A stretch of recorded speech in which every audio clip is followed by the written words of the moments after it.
Today in Dallas, the mayor announced a plan that could spell the end of Confederate monuments. He's creating a task force to study the issue for 90 days. Then city leaders will decide whether they stay or go. So weigh in tonight. Open the WFAA app and click the Vote Now tab.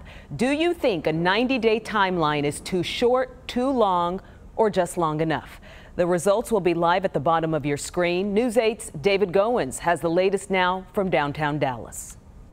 Yeah, good afternoon. We saw a demonstration here on Thursday night about the future of the Confederate monument here in downtown Dallas. Another one potentially scheduled on Saturday. Ahead of that today, Mayor Mike Rawlings saying security will be ready, and more to the point, a larger conversation is needed about the future of those monuments.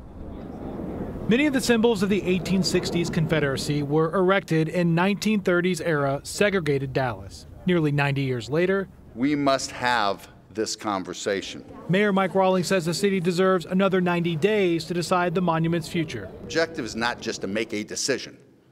The objective is how do we get better as a city long term. Rawlings wants a task force to spend 3 months gathering input from around the city and then report findings to the city council. I think he's trying to avoid something that you cannot avoid. Gerald Britt is part of a coalition of artists, historians, and clergy pushing Dallas for quicker action and to remove the monuments that he says glorifies the treasonous effort to maintain slavery.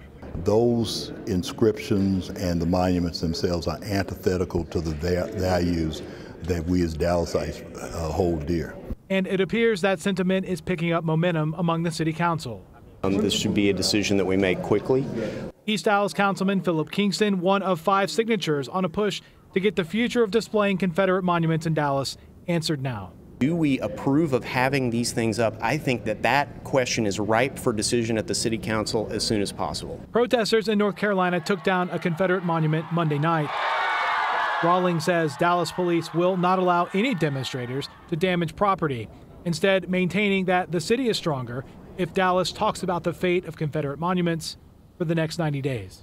The greatest defining moment is how we treat others that disagree with you.